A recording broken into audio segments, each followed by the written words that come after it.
우리나라는요 6.25 이후에 완전히 다 폐허가 되지 않았습니까? 먹고 사는 게 제일 중요했습니다. 자식들은 줄줄이 낳지, 먹을 건 없지, 산업은 없지, 어디 취업할 때는 없지. 그러니까 고작 할 수 있는 건 상자 몇 개 세워놓고 양담배 팔거나 어디서 미군들이 버린 초콜릿 갖다 팔거나 뭐 이런 거밖에 없었잖아요. 국밥을 만들어 팔거나 먹고 사는 것에 올인했습니다. 근데 그 가운데 하나님의 축복이 있어서 복음을 만나게 된 겁니다. 먹고 사는 것을 하나님께서 해결해 주기 시작하셨습니다. 말도 안 되게. 원조를 받은 나라가 원조를 하는 나라가 된 건 이 땅에서 이 나라가 유일하지 않습니까? 그래서 먹고 사는 것을 해결해 주신 하나님이 계시니 감사해서 예배하기 시작했습니다. 하나님을 찬양하기 시작했습니다. 하나님이 전부인 것으로 여기며 교회에서 봉사도 하고 헌신도 하고 헌금도 하면서 교회가 전도됐습니다. 그러니까 교회가 물리적으로도 커지기 시작했습니다. 그런데 문제는 여기서부터 시작됐습니다.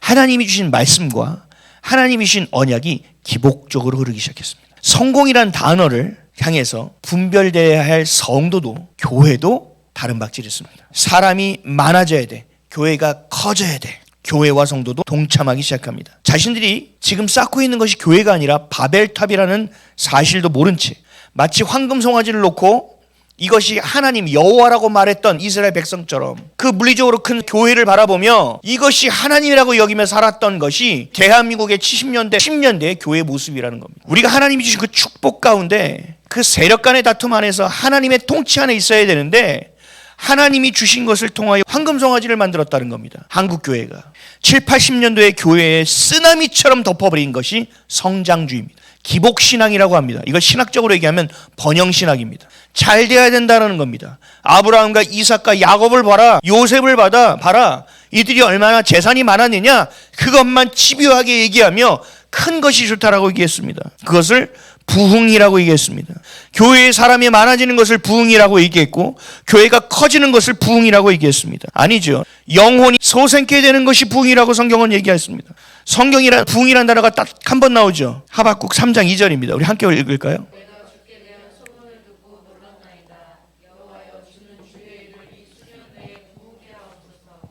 이 수년 내에 나타내시옵소서. 진노 중이라도 긍휼을 잊지 마옵소서. 아멘. 여러분 성경이 부흥이니까 딱 한 번 나옵니다. 부흥. 이 부흥은 이 문맥만 봐도 뭐라고 해요?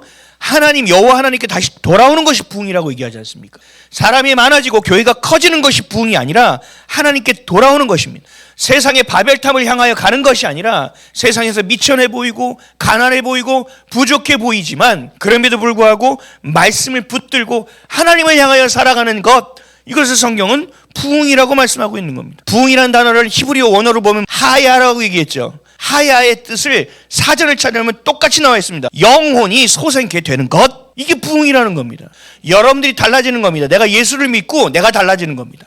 세상의 부귀 영화를 따라가던 자가 예수를 믿는 순간부터 생명을 살리기 시작하는 겁니다. 나를 위해서 살던 자가 이웃을 위해서 살기 시작하는 겁니다. 내가 제일 중요했던 자가 하나님이 제일 중요하기 시작한 겁니다. 이렇게 옛사람을 버리고 새 것이 된 것을 성경은 부흥이라고 얘기하는 겁니다. 그럼 부흥을 맛본 자의 삶은 어떠느냐? 시편 23편 1절에서 3절입니다. 읽겠습니다. 시작. 여호와는 나의 목자시니 내가 부족함이 없으리로다. 그가 나를 푸른 초장에 누이시며 쉴만한 물가로 인도하시는도다. 내 영혼을 소생시키시고 자기 이름을 위하여 의의 길로 인도하시는도다. 아멘. 여러분 아멘이십니까? 여호와는 나의 목자시니 여러분에게 부족함이 없습니까? 그래도 조금 있는데 이런 거 하지 마세요. 여호와는 나의 목자시니 주님께서 우리에게 먹을 것과 입을 것과 마실 것을 책임지신다고 말씀하지 않습니까? 그래서 우리에게 뭐하라 했어요? 너는 그의 나라와 그의 의를 구하라. 그럼 우리가 그의 나라와 의를 구하지 않으니 먹을 게 없고 마실 게 없고 입을 게 없는 것이죠. 하나님의 말씀은 1.1핵도 변함이 없습니다. 있는 그대로입니다. 근데 얘기하는 거예요. 여호와는 나의 목자시니 부족함이 없으리로다. 그가 나를 푸른 초장에 누이시며 쉴 만한 물가로 인도하시는도다. 내 영혼을 소생시키시고 자기 이름을 위하여 의의 길로 인도하는도다. 하나님 한 분으로 충분해야 됩니다. 예수님 한 분으로 만족하셔야 됩니다. 어떤 상황 가운데서도 어떤 내 감정의 상태 가운데서도 오직 하나님만을 인정해야 됩니다. 그리고 그 다스림을 받아야 됩니다. 이것이 영원히 살아있는 자의 모습이고 부흥한 자의 모습입니다. 나의 육을 따라가지 않습니다.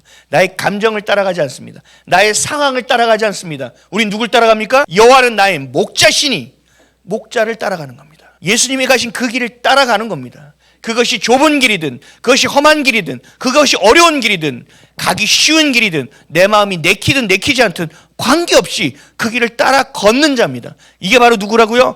부흥한 자의 모습이라는 겁니다. 그럼 한국교회가 커졌습니다. 많아졌습니다. 그렇게 살고 있나요? 아니잖아요. 여러분, 부흥이라는 단어가 하나님 안에서 영혼이 솟게 되는 그 부흥이라는 단어가 여러분들의 마음에 새겨지시기를 주님의 이름으로 축복합니다. 우리가 회개해야 될 것을 지금 보는 겁니다. 7, 80년대 이 성장주의로 우리는 완전히 망가졌습니다. 그러니까 교회를 막 세우는 겁니다. 막 전세자금 빼고 뭐 세우고 뭐 해서 교회를 막 크게 만들었습니다. 그리고 뭐가 좀 됩니다. 그랬더니 그 위에 뭐가 왔느냐? 한 명 한 명이 지쳐나가 떨어지기 시작합니다. 충전이 안 되잖아요. 주님의 말씀으로 그 이름으로 그 은혜로 충만해서 넘치는 것으로 이웃에게 흘려보내며 살아야 되는데 이게 안 되잖아요. 그러니까 메말라가기 시작하는 겁니다. 그래서 한국교회가 붙잡은 게 뭐냐? 내적 치유입니다. 그래서 우리나라의 내적 치유가 90년도에서 2000년대까지 교회마다 내적 치유의 바람이 불었습니다. 한국교회를 강타했습니다. 내적 치유 나쁜 건 아닙니다. 그러나 이 중심이 어디 있느냐가 문제입니다. 내적 치유는 뭔지 아세요? 나 너무 힘들어요. 나 너무 아파요. 나 너무 상처 때문에 괴로워요.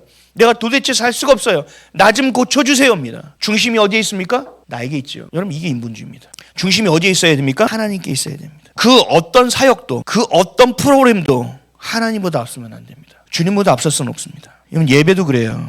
한 주 동안 내가 너무 치였어. 힘들었어. 어려웠어. 아팠어. 그러니까 앉자마자 눈물이 나와. 힘드니까 내가 주님의 품에 왔으니까. 그러니까 위로받고 싶어요. 하나님 나 좀 위로해 주세요. 죄송하지만 이건 잘못 드리는 예배입니다. 예배는요, 하나님을 높이는 겁니다. 하나님을 찬양하는 겁니다.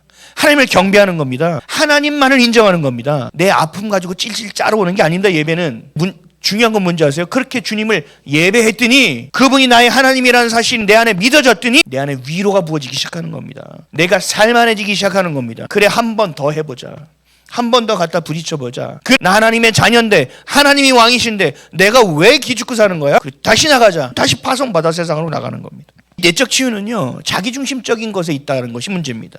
그리고 내적 치유는 대체로 신사도 운동과 깊은 연관을 가지고 있습니다. 우리 신앙은 하나님 나라가 중심인데 내가 중심이 되는 것입니다. 내적 치유가 다 나쁘다고 얘기하는 것이 아닙니다. 하나님을 향하고 하나님을 위해 살려면 치유가 이루어져야 됩니다. 근데 이 치유가 땅에서는 100% 안 됩니다. 여기서 속으시면 안 돼요. 에베레스트 산이나 K2 산 같은데 사람들이 올라가죠. 5개를 다 하면 그랜드슬램이라고 하나? 우리나라에 2명인가 있다고 그러나요? 근데 거기도 여름이 옵니다. 여름이 오면 눈이 녹습니다. 그러면 산행을 금지시킵니다. 눈이 녹아서만 금지하는 게 아니라 쓰레기가 드러나기 시작합니다. 수천 톤의 쓰레기가 나온답니다.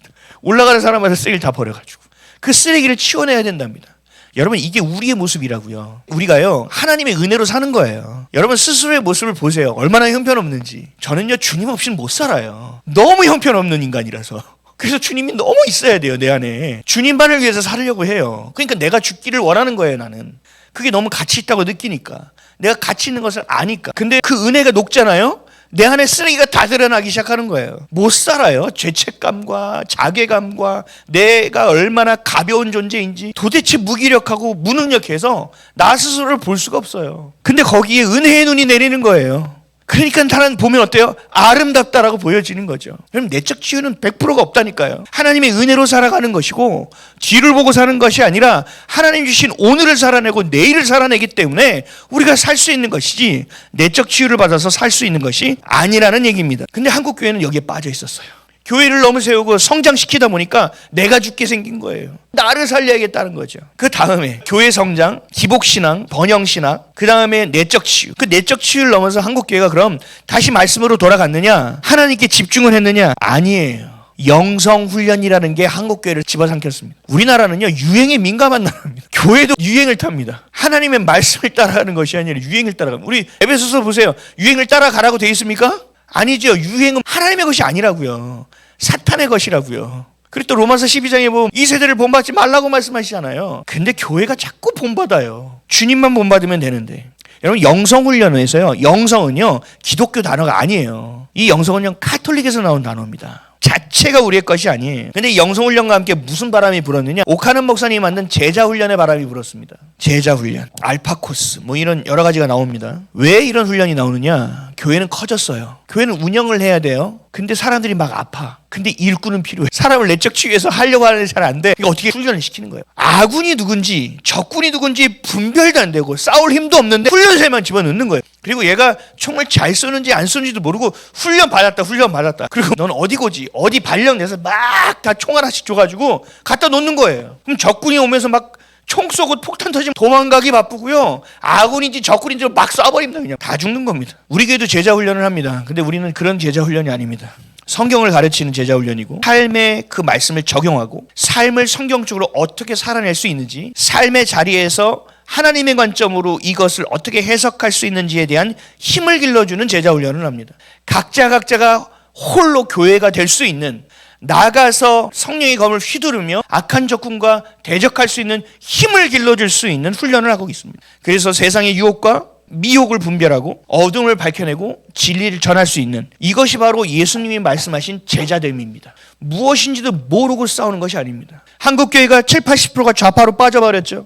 이들은 뭐 아예 군대가 아닙니다. 그럼 남아있는 군대를 보자고요. 20% 정도? 그 안에서도요. WC, WEA 다 들어가 있고 신사도 빼고 못 빼면요. 몇 프로만 남을까요? 우리 한국교회가 극소수입니다. 근데 하나님은요. 극소수에 집중하십니다. 지금 한국교회는 극소수조차 깨어있지 않다는 얘기입니다. 그러니까 하나님께서 아수르와 바벨론을 붙이듯이 우리에게 이런 이재명 같은 몽둥이를 붙이는 겁니다. 이 체제 전쟁 싸움 가운데 지금 아브라함의 때부터 계속된 그 두 세력 간의 다툼 가운데 이 땅도 그 싸움 가운데 휘몰아쳐 들어가 있는데도 싸울 용사가 없는 겁니다. 총을 어디에 쏴야 될지도 모르고 칼을 어디에 휘둘러야 될지도 모르는 사람들이 득실득실한 게 한국교회입니다.